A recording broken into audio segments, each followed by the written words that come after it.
Welcome to episode 29 of the Reality Podcast. Be sure to hit that subscribe button down below and also ring those bells for all notifications.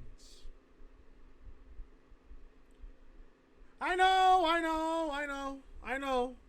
You're wondering, Christopher, are we supposed to get Throwback Thursday today?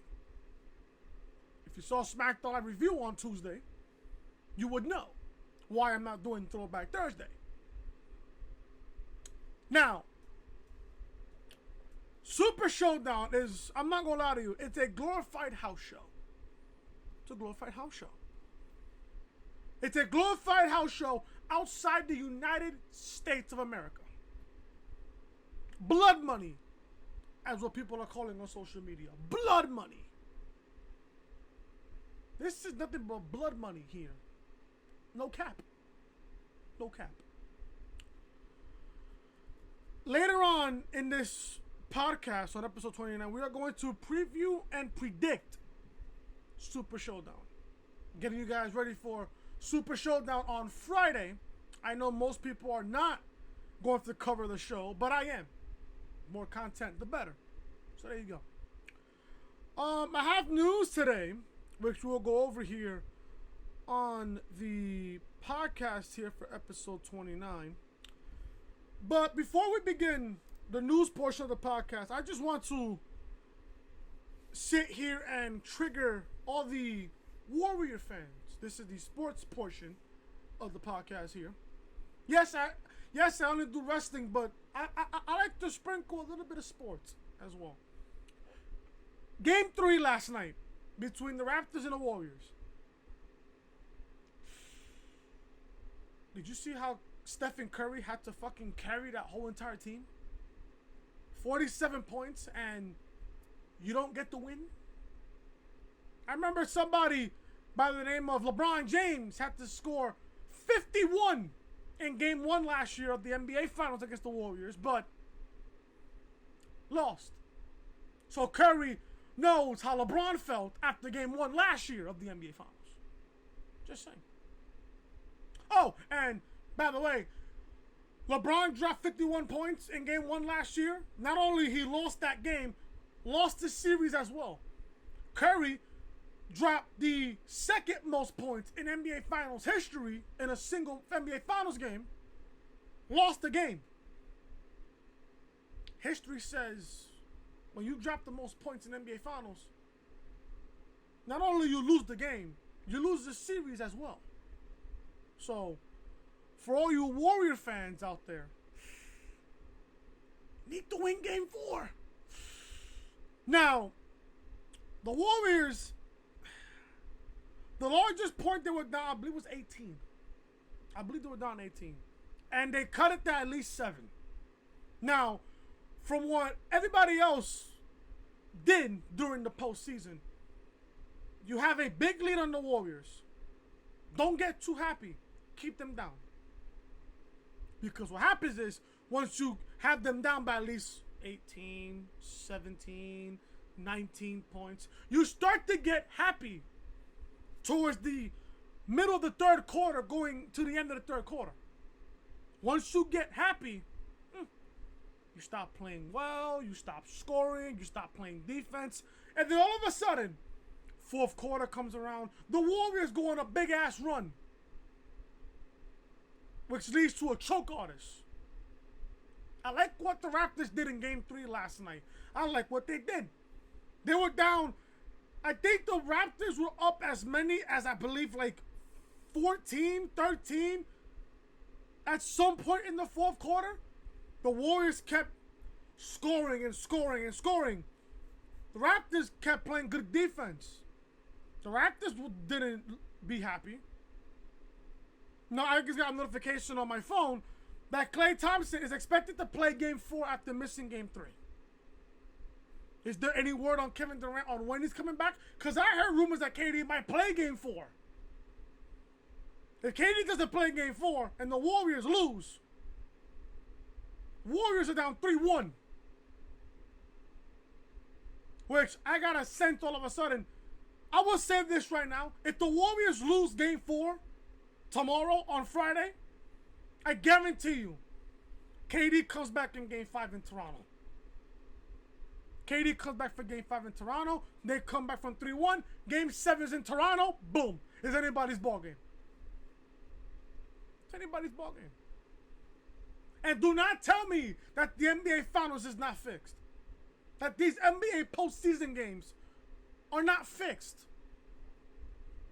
Isn't it ironic that the same year the Warriors were down 3-1 against KD and they come back and win? It's the same exact postseason where they had a 3-1 lead and they choked to LeBron and Kyrie in Game 7, 2016 NBA Finals, the same day as Money in the Bank 2016.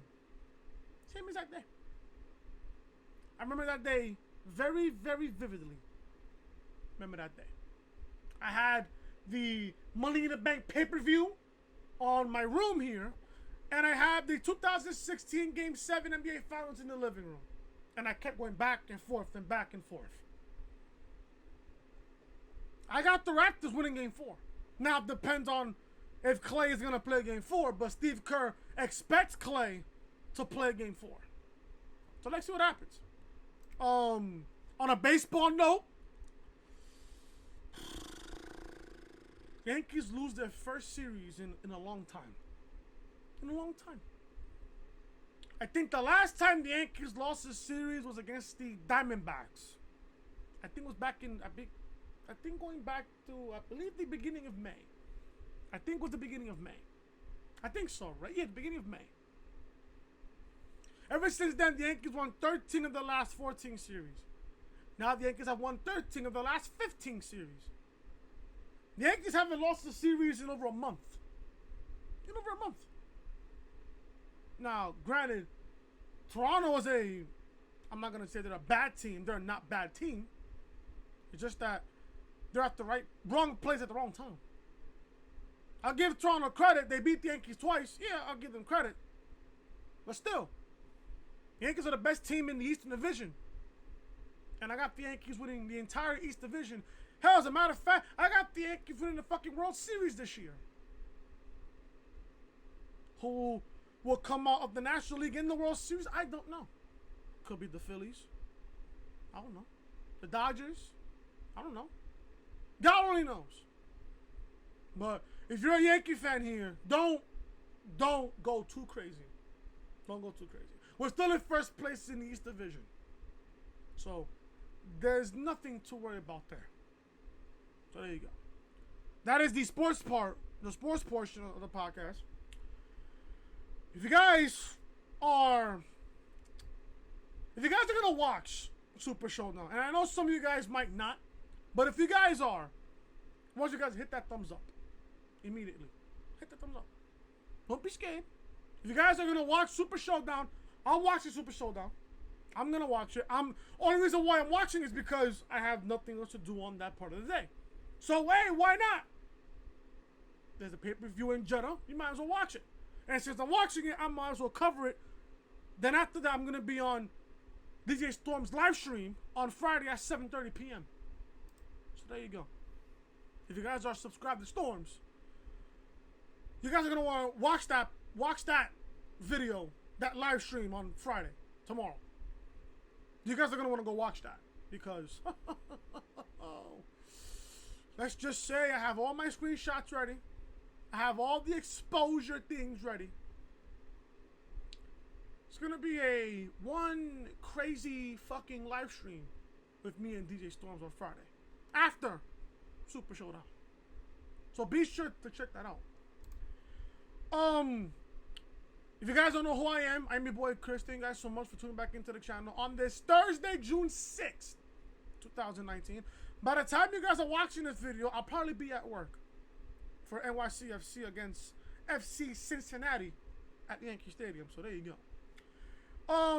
If you guys are enjoying the content as well, hit that thumbs up. Leave a comment down below. What are your predictions? If you guys are even watching Super ShowDown tomorrow, what are your predictions for Super ShowDown? And if you guys are new to the channel, and if you guys are wrestling fans just like I am, I want you guys to show your support by hitting that subscribe button down below. Ring those bells, guys, for all notifications for daily wrestling content.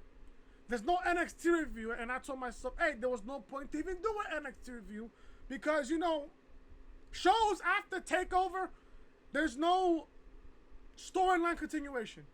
So, you know what? I might have watched the show, not review it. So there you go. Smackdown review is live on the channel, though. I did watch Smackdown live. Show was completely fucking terrible. Terrible. Goldberg and The Undertaker meet face to face before their matchup at Super ShowDown. Link to Smackdown review will be in the annotation that you see on the upper right hand corner of your screen. Check out Raw review as well for this past Monday. WWE does the old bait and switch move for ratings. Nothing but complete factual there. Link to Raw review will be in the annotation that you see on the upper right hand corner of your screen. And also, check out NXT TakeOver 25 review. That's live on the channel right now. Adam Cole drips in gold. I love gold. Adam Cole drips in gold as he wins the NXT Championship. Link to NXT TakeOver 25 review will be in the annotation that you see on the upper right-hand corner of your screen. This is the official home of the Reality Podcast, so make sure you guys are connecting with your boy Chris on social media. If you guys want to follow me on Twitter at Chris from Loring. And if you guys want to add me on Snapchat, Chris Most Hated. And if you guys are enjoying the content, want you guys hit that subscribe button down below. Ring those bells, guys, for all notifications for daily wrestling content. Let's get on with the news portion of the podcast here. WWE is waiting for approval to hold a women's match in Saudi Arabia. Now, there were news ever since Super ShowDown was announced that the Sports Authority of Kingdom Saudi Arabia was going to add at least one women's match for Super ShowDown. Now, they was going to add the Women's Tag Team Championships between Sasha Banks and Bayley going up against Natalya and Beth Phoenix. But fuck me now, right? Shit. Super ShowDown is this Friday. It's tomorrow. And they brought along two women for the trip. Alexa Bliss and Natalya were on the 17-hour trip to Saudi Arabia, but they are not advertised to appear at the event. Pro Wrestling She reports that WWE officials have been going back and forth with the Saudi General Sports Authority for the past few months, trying to get a women's match approved. Apparently, Pro Wrestling Entertainment brought along Alexa Bliss and Natalya, and they are not approved to perform at the event just yet. They were flown in with the hope that the company will get permission to let them wrestle at Super ShowDown. Renee Young, who commentated at Crown Jewel event back in November, will be filling in her usual commentary role during the event. If anything, if they're gonna, I mean, obviously, it's no question of point. If they're gonna put Alexa Bliss and Natalya to make this 17-hour flight to Saudi Arabia, you gotta put them on the show somehow. Now, I'm gonna make a prediction here.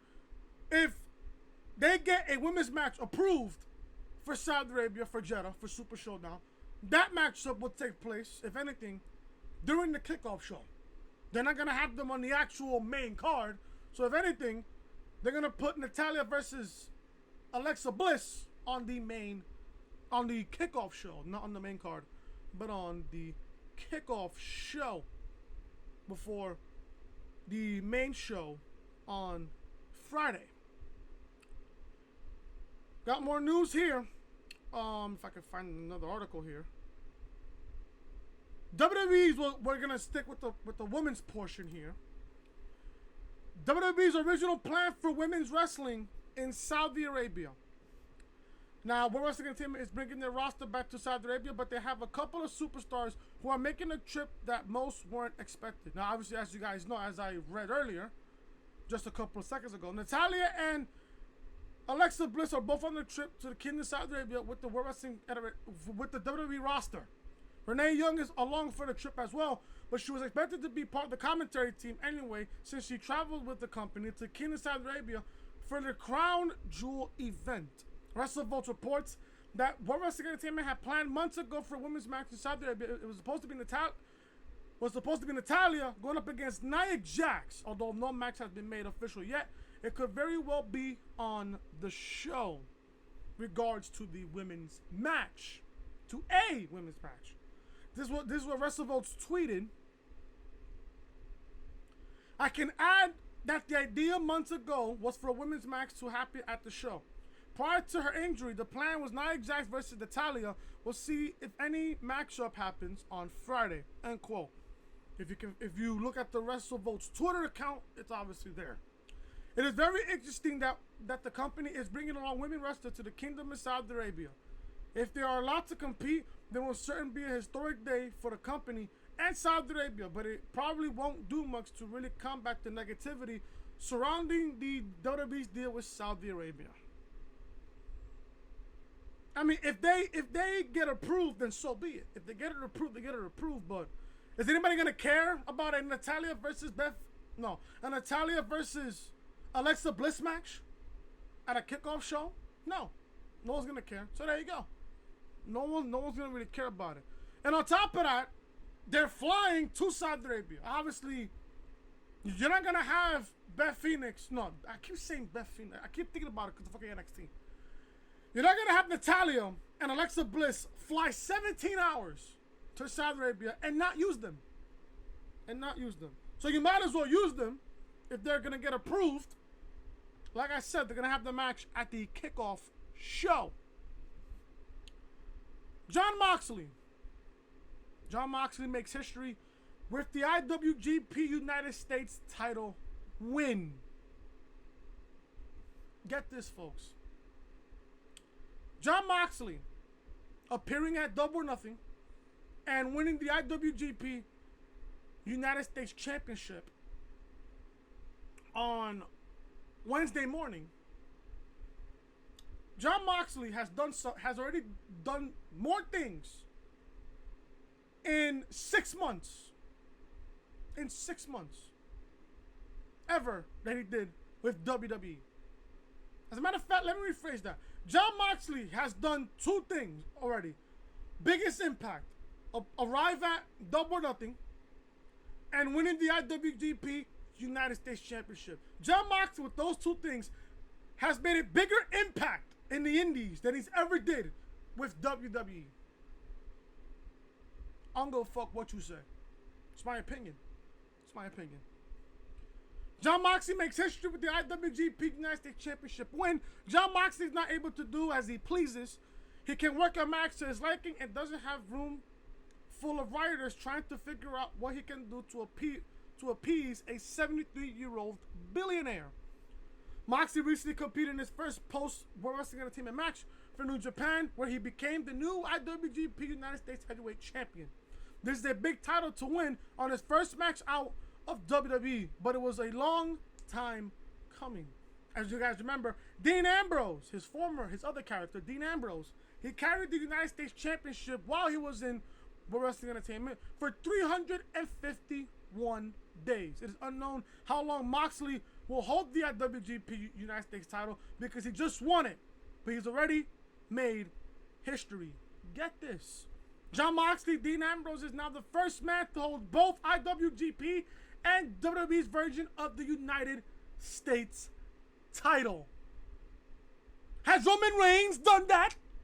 Has Seth Rollins done that? No. This is quite an achievement, and he's just getting started on his road after his long run with WWE.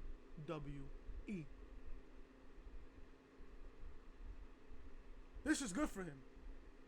Now, I'm going to sit here and assume, this is just a prediction. Don't count this as a spoiler. This is a prediction. Moxley winning the IWGP United States Championship. A lot can happen between now and All Out on August 31st.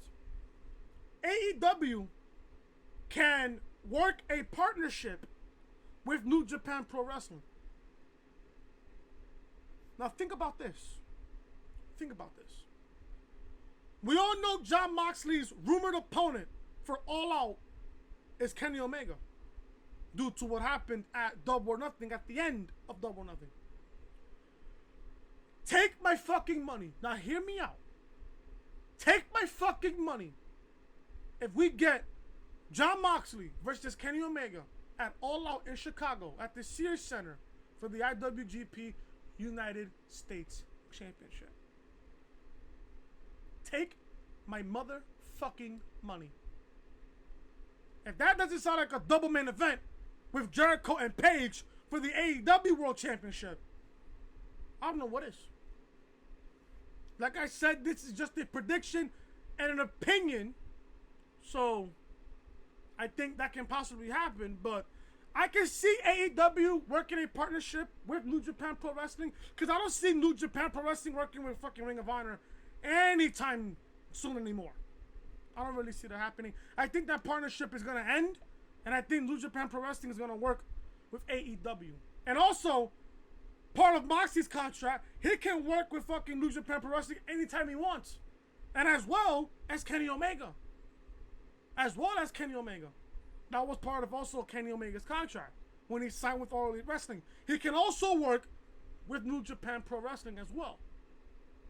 So I wouldn't be surprised if we get a Jon Moxley versus Kenny Omega match at All Out in Chicago for the IWGP United States Championship. And you know, Cody and everybody else in Tony Khan is going to try to stack up All Out's card.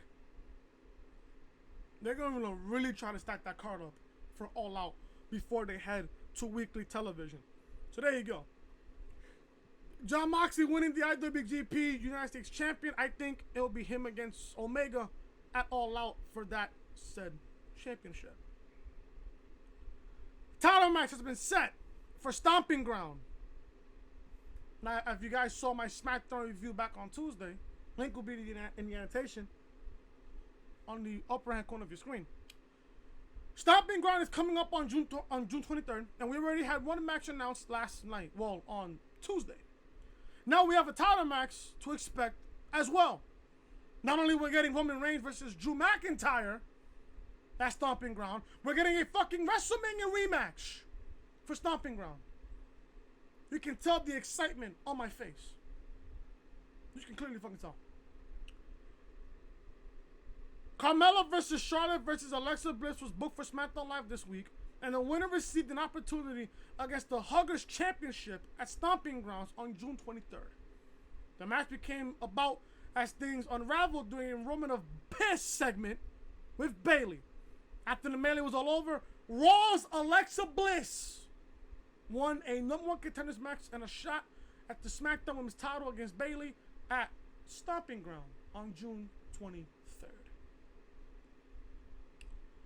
I said this on SmackDown Review, and I'm going to reiterate here on the podcast here. Can I ask a question? Why is a Raw superstar competing for a SmackDown championship? Nonetheless, why is a Raw women superstar competing for the SmackDown Women's Championship? You might as well right there end the brand split. Does the brand split even exist? No. Why? Because of the wild card rule, or should I say the wild Roman Reigns rule. I like to call it that right now. Don't call it the wild card rule, people. Call it the wild Roman Reigns rule. The difference is between wild and Roman Reigns is that Roman Reigns is a wild Samoan. So there you go. This match makes no sense whatsoever. Please, I want to know this in the comment section. Where in this matchup makes any type of sense?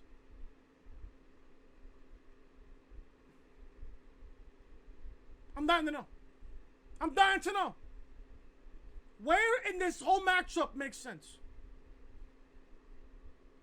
I would just love to know that, honestly, to be quite honest with you.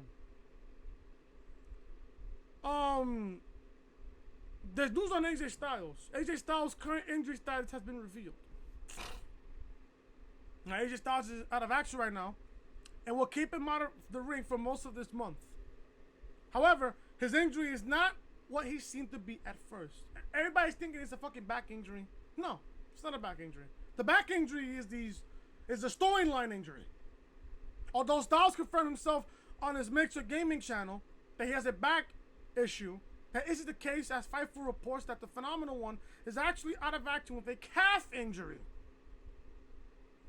He is still expected to be out of action for the most of June, and he will probably miss Stomping Ground with this injury. It is rather interesting that they would work a back injury to cover up a calf injury, but that seems to be the case.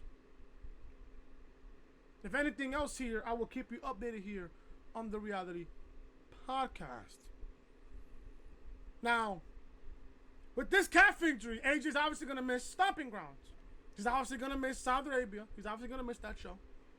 He'll most likely miss Stomping Ground. I don't know, probably, unless if he heals up his calf quick enough to a point where he can make Stomping Ground. Another B-level pay-per-view. There you go. Then might as well so be it. But I hope AJ Styles gets better as we go towards the summer. Vince McMahon. There's news on Vince McMahon. Vince McMahon, the old senile fuck, really liked a certain segment on Raw this past week. Fans have different opinions about what is good and bad. Sometimes those thoughts can directly go against how Vince McMahon feels about things. Because World Wrestling Entertainment is famously crafted to cater only to what McMahon wants to see. The opening segment of Raw this week saw Roman Reigns come out and verbally berate Brock Lesnar before Shane McMahon came out. Drew McIntyre soon followed, and they had a back and forth to hype the eventual six-man tag team match. Some fans might have viewed this segment as typical WWE programming, but Vince McMahon apparently approved in a big way. Yeah, people say that the Roman Reigns agenda doesn't exist. Sean Ross Sapp said on Fightful's post-Raw show that, by the way, I'm told that Vince McMahon liked the opening segment an awful a lot tonight. This is the words of Sean Ross Sapp. This is the kind of thing that Vince McMahon likes to see. There was some progression in the storylines, and a match for Stomping Ground was apparently announced within this as well. McMahon approved, and that's all that's really should matter. Let's just see if the ratings agree with the chairman of WWE. If anybody could tell me the rating of Raw this week, please tell me in the comment section, or if you guys are following me on Twitter, tweet me on Twitter on the ratings for Raw and SmackDown this week. What else do I have here in the news portion of the podcast? What else do I have? Let's see here. I don't really know if this is even newsworthy, but I'm going to try to even report this here. CM Punk. There's news on CM Punk here. CM Punk trolls fans hard about signing with AEW. Now, I have my opinion on CM Punk before I read this story. If CM Punk wants to come back to professional wrestling, he's not going to come back to WWE. He's not. It wouldn't make sense because A, he hates Vince that bad.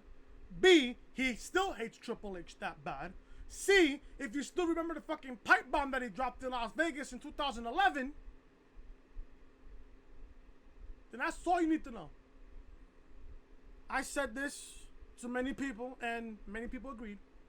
If CM Punk is coming back to professional wrestling, the only company I see him going to is AEW. Maybe New Japan, but in reality, folks, no pun intended, he's going to AEW. He knows Cody, he knows the Young Bucks, he knows Kenny, he knows Jericho very well, and he knows Jon Moxley very well. He knows Jon Moxley. AEW is picking up a lot of steam, but they could always use CM Punk. He obviously heard the rumors about his possible signing with AEW, as well as he decided to have a bit of fun with it. Punk might have returned to the ring in a mask to lay in a GTS during an indie show, but that doesn't mean he's coming back to the ring. It won't keep fans from hoping that's the case. The Second City Savior uploaded a series of Instagram stories on Wednesday night saying that he heard a rumor about who the hottest new AEW signing is. Then he showed Prince Carius. You can check out the clip below on, I believe, on Instagram. I believe. I'm not going to show you guys the clip, but I've honestly said my opinion. I said my statement there. I've said my statement there. If Punk wants to come back to the WWE, no, not to the WWE. If Punk wants to come back to pro wrestling, I'm just all over the place this morning. If Punk wants to come back to professional wrestling, he's gonna come back to AEW. I keep saying WWE. Fuck WWE at this point. Shit. And I'm not counting NXT either. If Punk wants to come back to professional wrestling, he is going to All Elite Wrestling. It's that simple. Now, if I'm booking AEW and CM Punk signs, God willing, cross your fingers at this fucking case.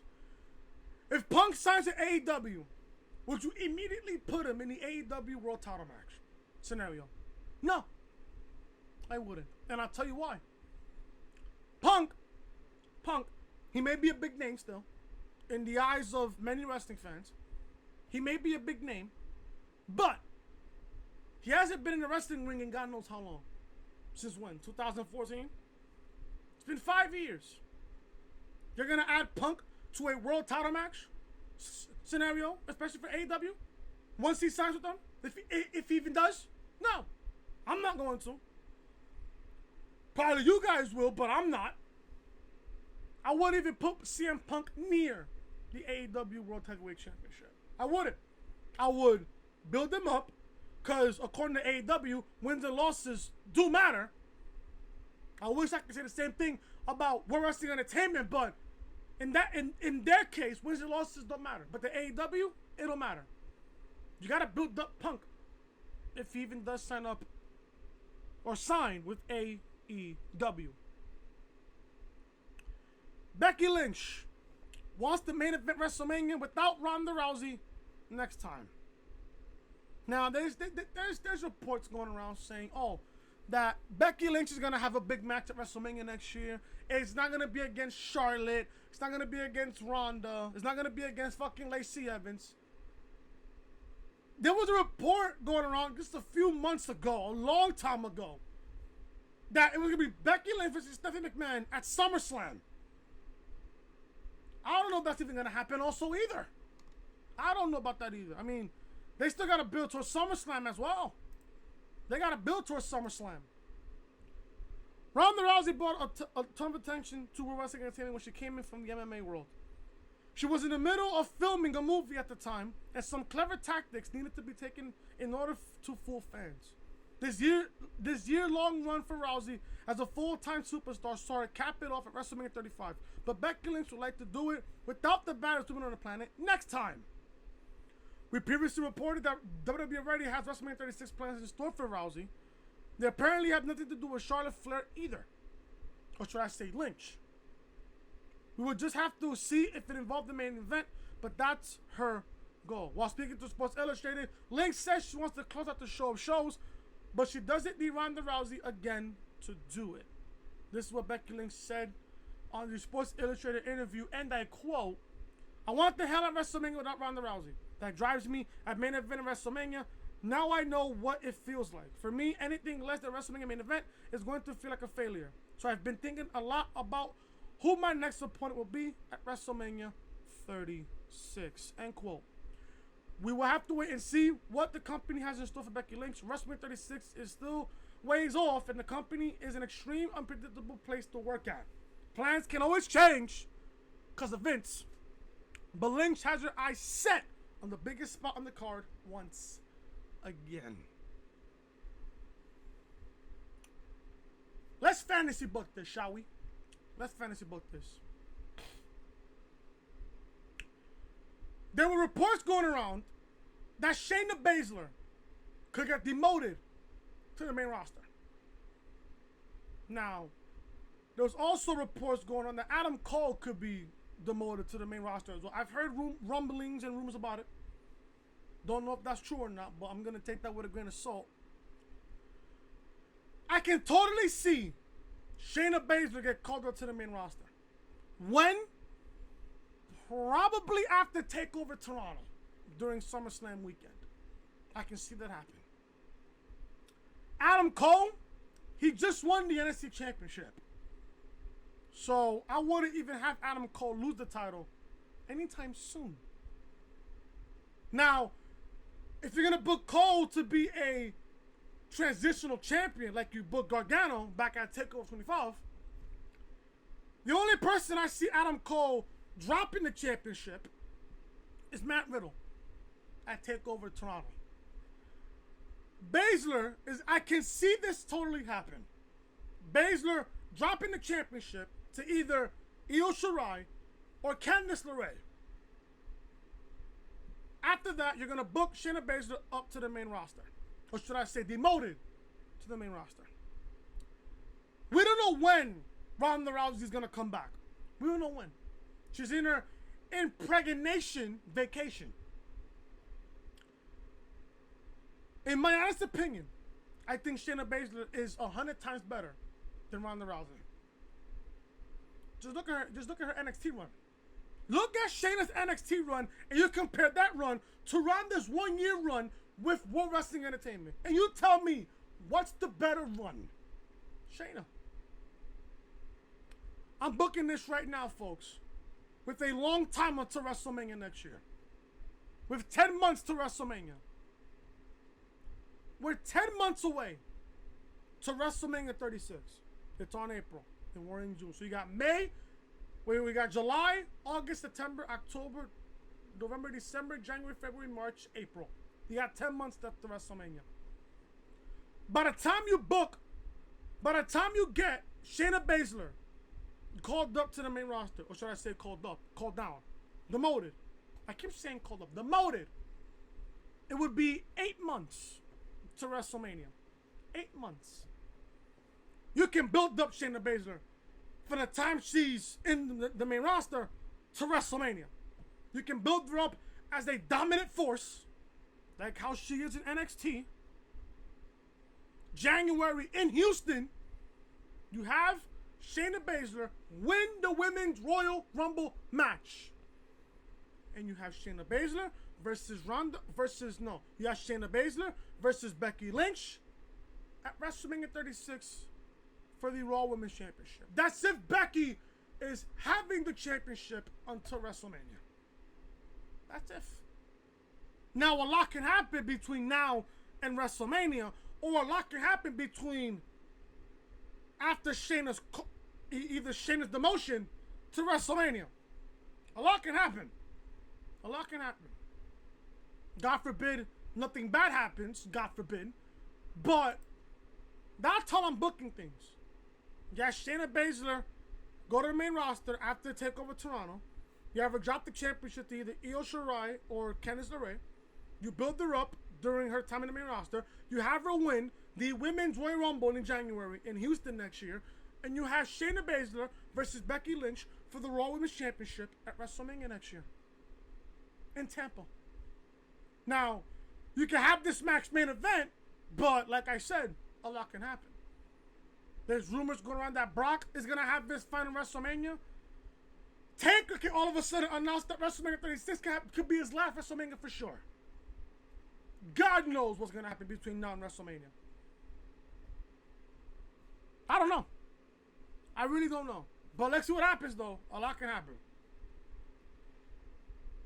Now, this is what I really want to know. Why Alexa Bliss is back in the title picture so soon after suffering a concussion. I want to know why. Alexa Bliss won the #1 contenders match on Smackdown Live this past week. Nashua faced Bayley for the Smackdown Women's Championship at Stomping Grounds on June 23rd. However, Bliss is just coming off an injury and is inserted right into a big match situation. Vince loves his blondes. Just saying. It is interesting that Alexa Bliss was called over from Raw to challenge Bayley for a title as well. If Bliss is able to win the title, this could possibly change the fan favorite story arc with Bliss and Nikki Cross on the Red brand. During Wrestling Observer during Wrestling Observer Live, Brian Alvarez discussed Alexa Bliss' history of concussions, and she had a lot of them recently, far more than she should have. This doesn't mean to change the fact that World Wrestling Entertainment keeps using people as soon as they're cleared without giving them time to make a slower transition back into the ring. Maybe that might be the best tactic to take from this point on. This is what Brian Alvarez discussed, and I quote, "I could be wrong, but I'm pretty sure there's been at least 3 concussions this year, and I'm pretty sure these weren't the first 3. So the thing that bothers me, the reason this bothers me, is the way that the company does their concussion and injury protocol is you're cleared or you're not cleared. So if you're not cleared and you don't do anything, so if you're not cleared, you don't do anything. If you get cleared, even if you're just coming off a massive concussion, you're all in. If they want you in a ladder match, you're in a ladder match. If they want you in a TLC match, you're in a TLC match. To me, this is ridiculous. Like, if she's coming off a major injury, maybe she shouldn't be wrestling right now. I realize the thing says cleared, but to me, it's not a pass-fail. It's like, you're cleared, maybe we should ease into this whole wrestling, but that's not the way they do things. I think that should change." End quote. Hopefully things getting right back into the ring won't cause another injury for Alexa Bliss. She has a bright future ahead of her in the company. Yeah, sure. Especially if she can keep from getting hurt again. Concussions are nothing to take lightly, and the company is likely cracking down on them. However, it doesn't seem to do much good if they send them right back into the same level of intense action right now after healing up just to risk another injury right off the bat. So you mean to tell me you couldn't use anybody else on the women's division? An Ember Moon, a Liv Morgan. At this point, I'd rather take a fucking Ember Moon or Liv Morgan to face fucking Bayley at Stomping Ground. Now, I understand that fucking Ruby Riott is hurt. I understand that she's hurt. Hope that she gets better. But I see the reason why they put Alexa Bliss against Bayley for Stomping Ground is because of the simple fact that she just had a concussion, and Vince is just throwing her right back into the championship picture. I don't know. I said this many times. Vince loves his blondes. And you think that what I say on the podcast is a complete fucking joke. If you're a woman in World Wrestling Entertainment on the main roster, if you have blonde hair, big tits, and a fat ass and long legs, you're getting pushed. Alexa Bliss, she has blonde hair, she's short, she's got a fat ass as well. You're bound to get pushed.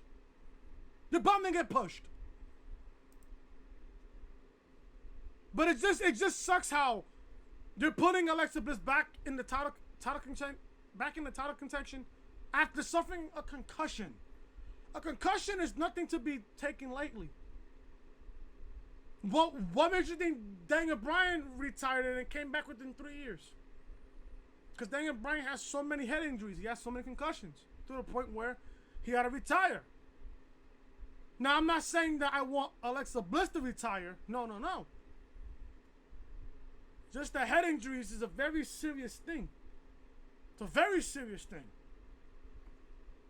I'm just saying here. Finally, guys, to end the news portion of the podcast before we do the preview and predictions version for Stomping Grounds. World Wrestling Entertainment already given up on new attempt to gain ratings.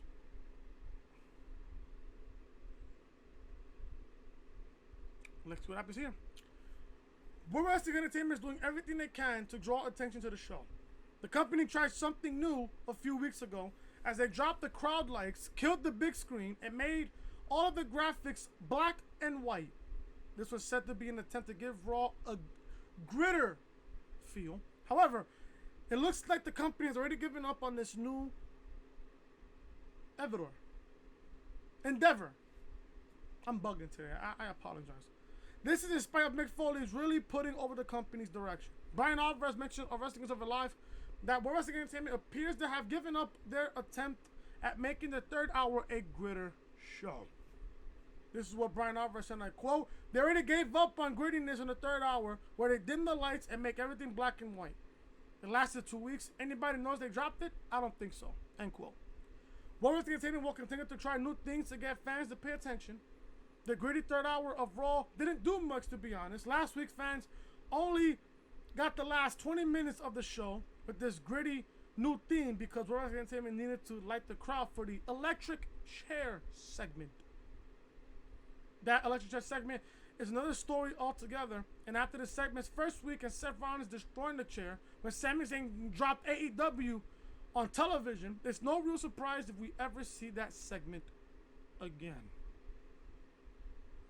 Just look at Raw this past Monday. Brock was supposed to cash in Money in the Bank, didn't do it.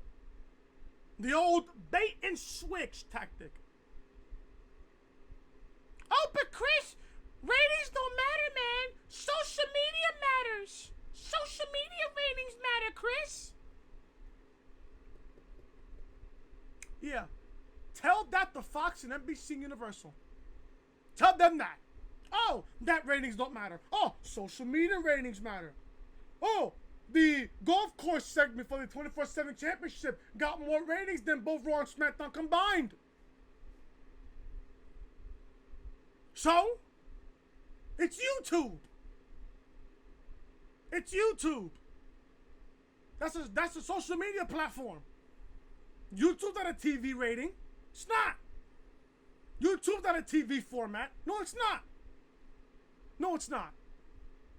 For you people that support the fucking 24/7, if you people support the fucking 24/7 championship, you're a fucking degenerate.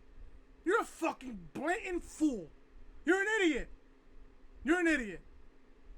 Oh, the 24/7 championship has more attention. The 24/7 championship is a jobber's title. It's nothing but a jobber's title. Are you fucking serious, bro? I don't know how these people can fucking defend the 24/7 championship. I just don't know how. Oh, it's funny. Oh, it's funny.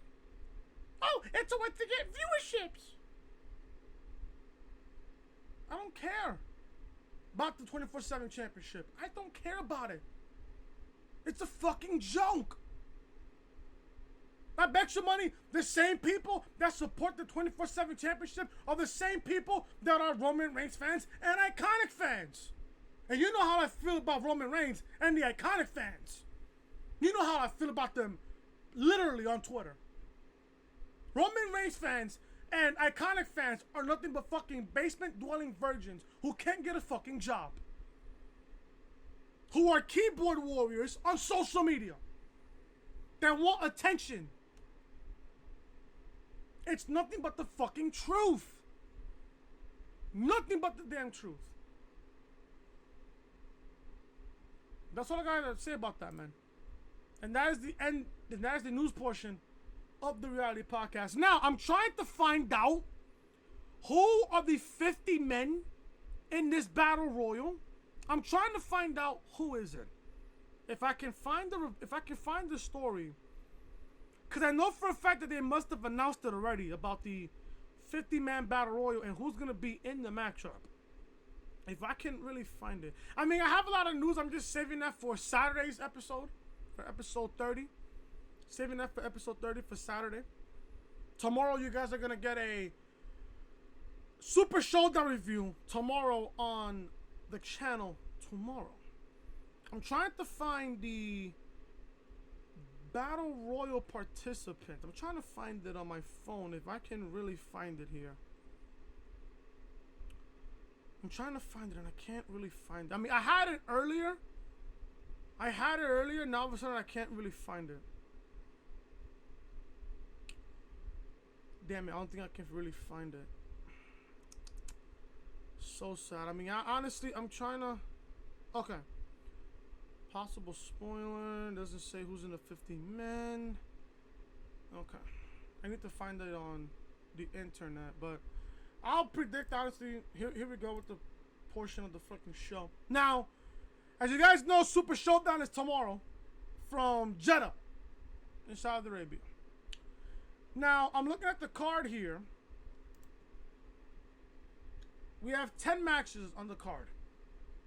I think 9 of them are on the main show, and 1 of them is in the freaking kickoff show. From what I see on my notes here, the Usos versus the Revival are gonna be on the kickoff show. So we might as well predict that. Usos versus the Revival in a tag team match. What are they fighting for? I don't know. Then we got Lars Sullivan versus the Lucha House Party in a 3-on-1 handicap match. Seth Rollins versus Baron Corbin for the Universal Championship. Kofi Kingston versus Dolph Ziggler for the coveted WWE Championship. Roman Reigns versus Shane McMahon. Finn Balor versus Andrade for the IC title. Braun Strowman versus Bobby Trashley. Goldberg going up against The Undertaker. 50-man Battle Royal. Which I'm thinking again, what is on the line here? What are they fighting for? And Triple H versus Randy Orton. So there we go. First match on the card, kickoff show. The Usos versus the Revival. Simple. I got the Usos winning. Don't care for the show. This is nothing but a fucking glorified house show outside the United States of America. It's factual. I got the Usos winning over the Revival. Lars Sullivan going up against the Lucha House Party, Kalisto, Gran Metalik, and Lince Dorado. I think you guys know who I'm predicting to win this matchup here. Lars Sullivan will completely decimate the Lucha House Party, crashing the House Party. Seth Rollins going up against Baron Corbin for the Universal Championship. I don't know, in my honest opinion. Because after watching JD's Raw review this past Monday, and the scenario that he pitched on his Raw review, literally got me worried and got me scared. And if this legitly happens, I'm about to tell you what JD fucking pitched for Saudi Arabia. Now, whatever you guys are eating, whatever you guys are drinking, please hurry up. You got 5 seconds. I'm giving you guys a 5-second warning. 5, 4, 3, 2, 1. Done? Okay. Brock Lesnar has a Money in the Bank contract. You guys know how Monday Night Raw, Heyman said, cash in, cash in. Brock says, Friday, Friday, Friday. So we're going to Friday, right? Jeddah, Super ShowDown, Saudi Arabia. You're going to have Rollins against Corbin for the Universal Championship. Now,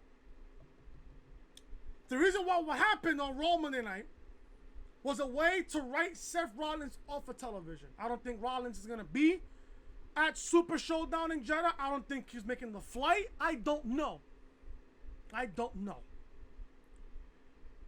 Now, what JD predicted was Rollins was written off of television.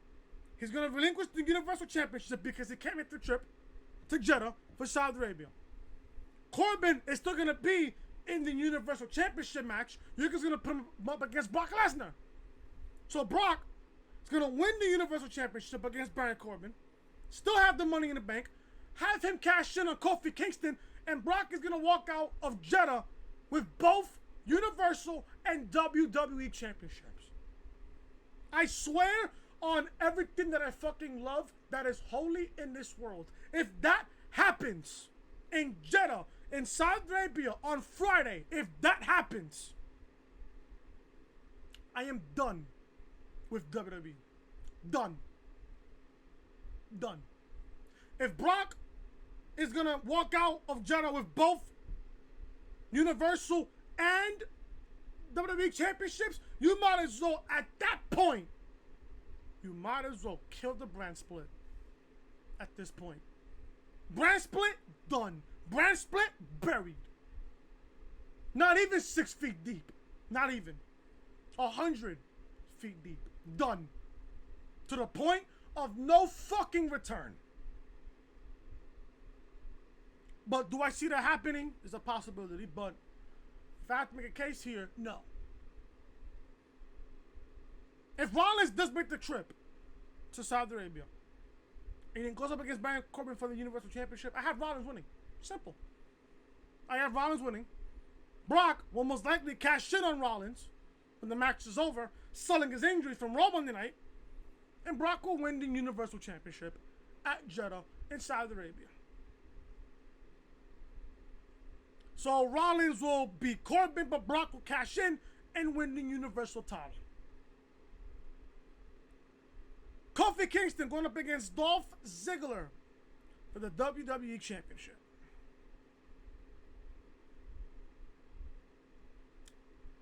It doesn't take a rocket scientist to figure this one out. We all know why Dolph Ziggler is at this event. We all know why Dolph Ziggler is competing for the WWE Championship. Because Kevin Owens is not going to make the flight because of his beliefs with fucking Sami Zayn. So, they decided to call up Dolph, collect some fucking money, some blood money. Hey, Dolph, we're going to have you compete against Kofi Kingston for the championship. You won't win the match, but you'll get a really good payday. Blood money. It's factual. Kofi Kingston will retain the WWE Championship. Now, the super fact that fucking Dolph Ziggler on Tuesday on Smackdown, which I forgot to fucking mention, Dolph Ziggler looked like a fucking crybaby.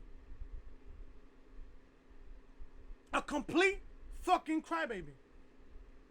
Now, what's crazy about this is after Super ShowDown, we'll never see Dolph again. Dolph will sit in catering, or he's gonna be in fucking comedy clubs, doing sticks, doing skits, doing gigs at the comedy club. Just factual. Kofi Kingston will retain the coveted WWE Championship over Dolph Ziggler. Ziggles. Roman Reigns versus Shane McMahon.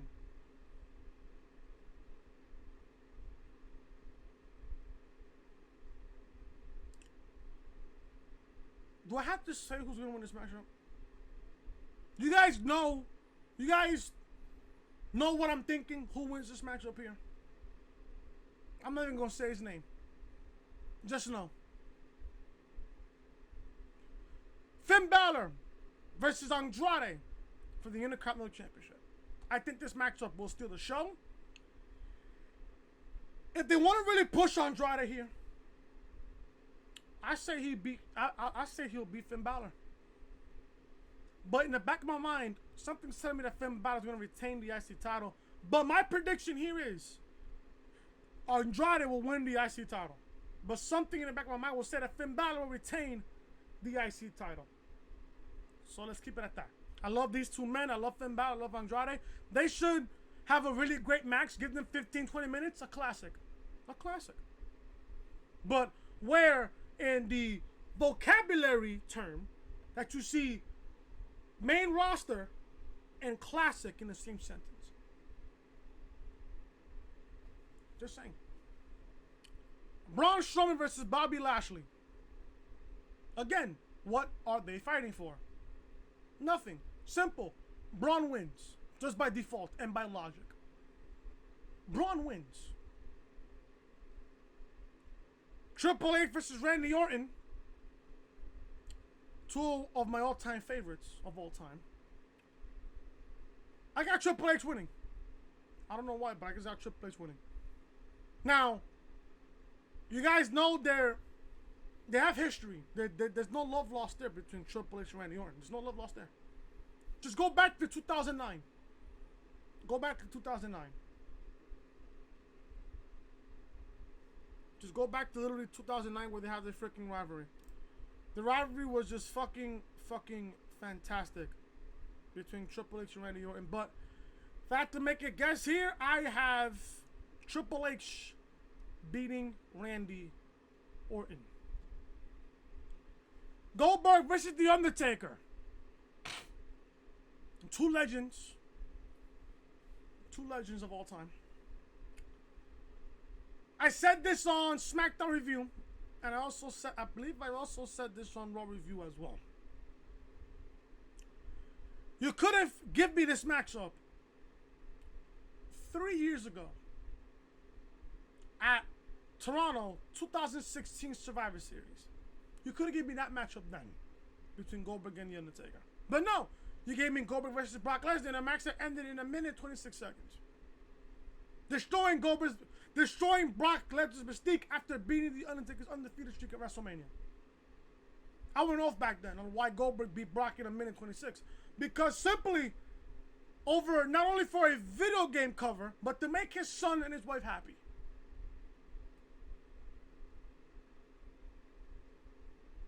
I went completely off when Goldberg beat Brock in 1:26 seconds.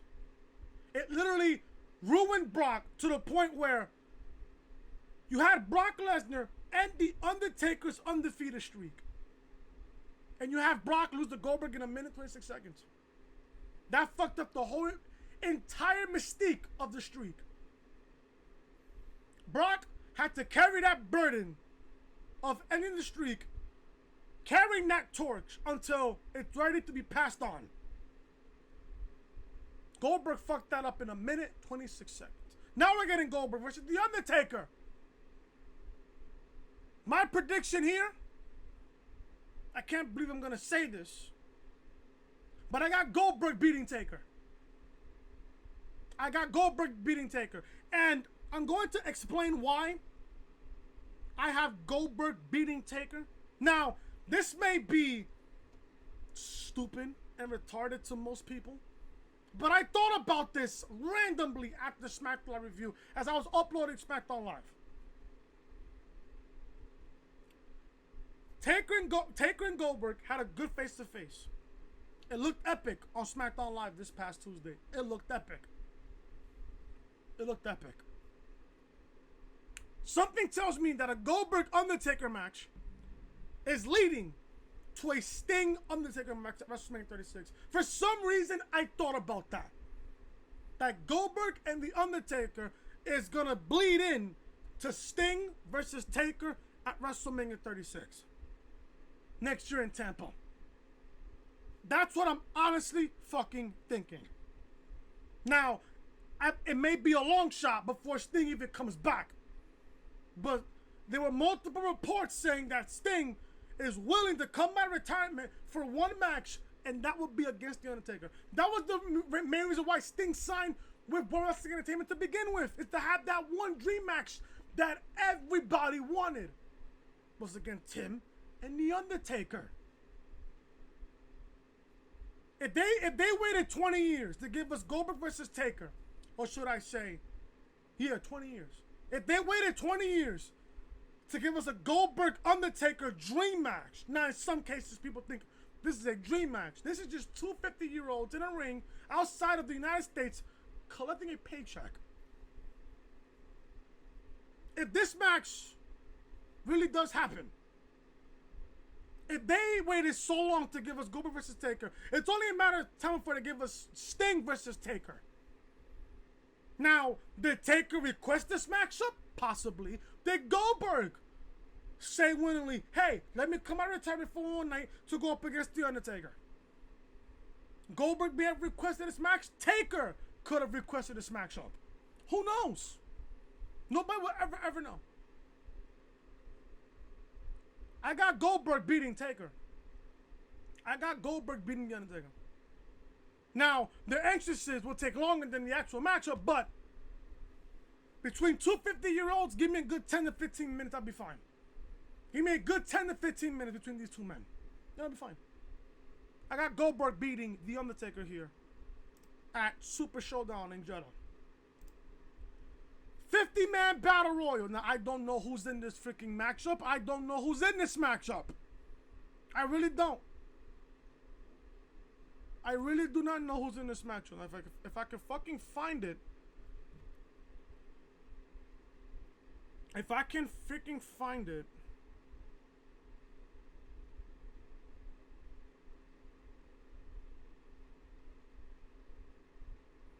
If I can even find it on my phone. I want to know who are the 50 participants for this matchup. Who are the 50 men? I cannot really find it. I don't know who's gonna be in it. I don't know who's gonna be in the 50-man battle royal. I have no idea. They haven't even gave me the fucking list yet. All I got is the participants. Only got 4 thus far. Mojo Rawley, Elias, Carl Anderson, and Luke Gallows.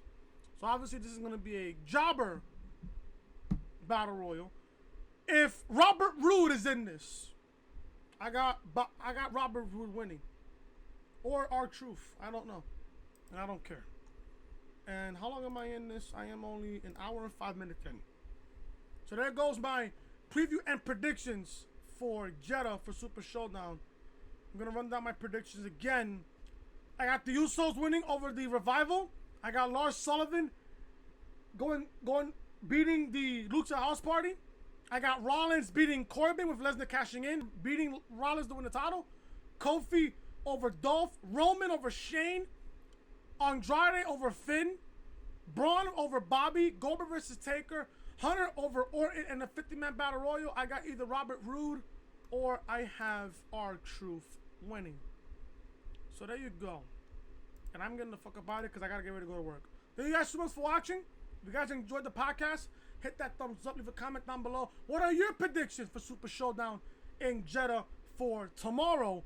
And if you guys are new to the channel, if you guys are wrestling fans as well as I am, I want you guys to show your support by hitting that subscribe button down below. Ring those bells, guys, for notifications.